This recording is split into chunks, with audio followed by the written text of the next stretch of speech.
Grizzlies fans, welcome back to the second half of a back-to-back tonight. The Grizzlies are at home once again, taking on the Philadelphia 76ers. Joining me to discuss this one is the beautiful Lauren Rosen. Are you ready to chat Grizzlies-Sixers? Yes, ma'am. I love doing this with you. Let's do it again. All right, so first up, we just have to say tonight is a really big night for the Grizzlies organization because Marc Gasol's jersey will be retired right after the game. So if you are coming in to watch the game, make sure you stay in your seat after that fourth quarter. Hopefully after a dub.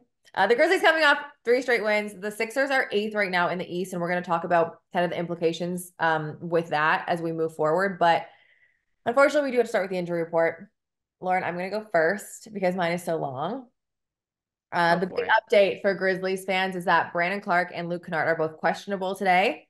Jake and Lamar are both doubtful. And then I have to read it because it's so long. Out for us is Santi, Dez, Jaren, John Conchar, Jaw, Derrick Rose, Marcus Smart, Vince, and Zaire. Everybody is out. So the good news is that we could see Brandon Clark again.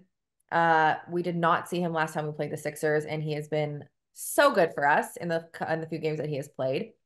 There's also some big injury news on your end too, so I'll let you take that one. Well, I know that the two guys that are out have ties to this community and people love them here. Robert Covington, DeAnthony Melton, both remain out tonight, but they're putting in work on the court, hoping for a ramp up before the end of the regular season or the playoffs, whatever's coming next. So fingers crossed to get those two guys back out on the floor as soon as possible. Mo Bamba, Nico Batum, Joel Embiid, Tobias Harris, Tyrese Maxey, all questionable tonight. I'm checking my notes to make sure I didn't miss anybody for you guys. But yeah, a lot of questionable players tonight, and that's because those guys have been working their way back. At least those key two All Stars in Joel Embiid, of course, who was out for a little over 2 months, and Tyrese Maxey, who was out earlier this week, working their way back from injuries, just making sure that the maintenance is all in check there. I would imagine that those two might be closer to game time decisions, but it's been awesome to have them back. Yeah, for sure. Let's talk about Joel Embiid a little bit because the Grizzlies obviously didn't see him in the last game, and he has been on a tear since coming back. He's played 2 games like in the month of April, so 2 games in 6 days or 5 days or 4 days, I guess, whatever that may be, whatever day it is today. And he had 35 points a game, 11 rebounds on the season, 5.6 assists on the season. Those 2 games are 29 and 24 points. I think it's obvious as the reigning MVP, but from your perspective, because the Grizzlies obviously do not watch every single Sixers game as they do religiously a Grizzlies game, what's been so great about him? Like what impact does he have, especially in those 2 games coming back? Well, let's start macro and then go micro, right? Okay. He was MVP last season and started this season even better than he was last year. So disappointed, of course, we're Sixers fans and NBA fans, but also Joel, perhaps most of all, Joel, in terms of having to miss so much time after he started so well. We remember him scoring 70 against the San Antonio Spurs right before his time away. The Sixers will go to San Antonio tomorrow night. So the front end of a back-to-back for them. But seeing Joel out after the start that he had, I think was really disappointing for anyone that loves the game, right? Having him back now, these last couple of games, he himself says he has a long way to go. He's not anywhere close to where he wants to be, but he's still been really effective on both ends of the floor. So in terms of where I've felt him most, it's what he does for the other guys, right? It's the space that he allows. When Joel Embiid is on the floor, you got 2 or 3 guys paying attention to where he is on both ends of the floor, right? He's super helpful defensively. He likes to consider himself one of the best defenders in the league. And then, of course, offensively, he needs at least 1, if not 2 or 3 defenders on him at any given time. So if you're Tyrese Maxey and you've played the last 2 months with doubles yourself, dealing with blitzes all the time yourself, and now Joel Embiid's on the floor, that's amazing news, regardless of what your role is on the team, right? So while he continues to ramp up, watching what he's been able to do for his teammates has been a lot of fun. Let's talk about those teammates then. As a whole, this Sixers team is 15th in the league in points per paint. You're going up against the Grizzlies, who are dead last and 30th. They're also 13th in defensive rating. So kind of both in the middle of the pack, offensively and defensively. But yet this team is right now in the play-in. Like if the season ended right now, have a chance to make it just straight up to the playoffs. What makes this team run? What is so great about how they play? I'm going to take a sort of like offhanded answer into this one because the time that Joel was away from the team was really challenging for the Sixers. Dropped a lot of games, but they dropped a lot of close games against really good teams. So there was a ton of progress made during that time while he was gone.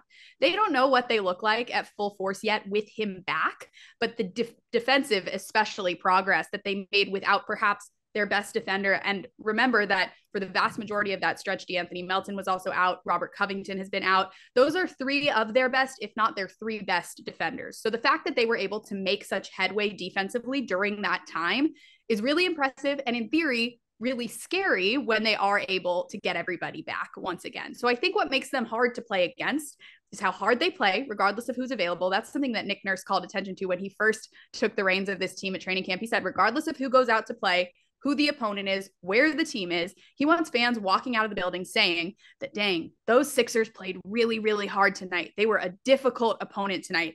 And that's something that I think they learned to do a really good job of while they were so severely shorthanded. And now hopefully can use those skills to win some games. You mentioned sitting in the play-in right now. I think they've tasted the idea that maybe they could work their way out of it, but certainly get into better positioning within the play-in in these last 5 games. So a lot to fight for if you're the Sixers right now.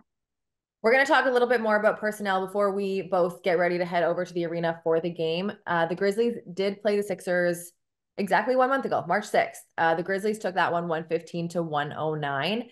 Jaren has been leading the way pretty much every game. He has just been so good and consistent. He's out tonight, so that I looked at like the next available guy. Luke Kennard had a good game. He had 15 points. And again, I mentioned Brandon Clark did not play in that game, and he's questionable today. So both these guys are questionable who could have really big nights for us. On the Sixers end, it was Kelly Oubre who had 25 points, and then Paul Reed had 17 and 11. Again, no Embiid for that one. Let's just for fun, let's just like for funsies, take out everyone who is questionable today for us and just say they're out, even though questionable is like, well, let's just say they're out. Who do you think, name like our top 2 guys on your end, and I'll do the same for me, that we can look out for to have big games tonight to try and will the win for their team? Well, we've had, like you said, a lot of guys questionable. So taking out It's a lot. It's a lot for both of us. Okay, fair enough. Fair enough.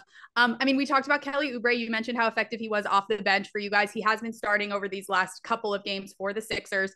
He's just been awesome, Kelcey, in fourth quarters, especially. He talked after the Miami game about what a fun time he's having playing for a contending team, for which every game matters. He's just enjoyed sort of that gritty end of game opportunity to prove himself, to help his teammates. He's been phenomenal. So he figures, regardless of availability, for the Sixers top guys to play a large role tonight and moving forward. And then I'm going to go with Buddy Hield as well. A lot's sort of been made of the way that Buddy Hield is going to have an opportunity to play alongside Joel Embiid. And of course, the two of them now haven't had nearly as many reps as, of course, the team hopes to see the two of them share. But Joel has such a history of playing really well with great shooters. I'm thinking of JJ Redick, of Seth Curry, of the chemistry he's developed with Tyrese Maxey. So I think a lot of Sixers fans are really looking forward to watching Buddy and Joel start to develop chemistry. Joel and Kyle Lowry are developing that type of chemistry as well. Kyle, of course, known for other things besides shooting, but just the way that Joel plays with his guards, the fact that Kyle and Buddy joined the team after Joel got hurt. They're sort of trying to jump on a moving train together, and it's been really cool to watch as they develop some chemistry. So I'd go with any of that group figures to play a large role tonight, regardless of availability for the Sixers. I like that. I like that. Again, questionable. We're not saying anything. Questionable can go either way. Sometimes it's in, sometimes it's out. Yeah. Closer to game time. For the Grizzlies, if you are watching this, I'm hoping you watched last night where Trey Jemison had his first career double-double, a career high in rebounds. The Grizzlies will, of course, look for him to be dominant in the key once again today. And then our little shooting star, Gigi Jackson, coming off a really big game too. And with all these guys, again, who are questionable, we're just labeling them out for the point of this video.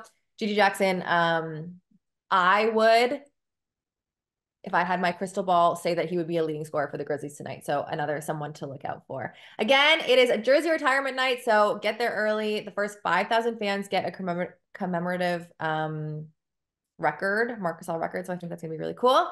Lauren, I cannot wait to see you in a few hours at the arena. Thank you so much for stopping by and chatting today. Always so much fun. Thank you for having me.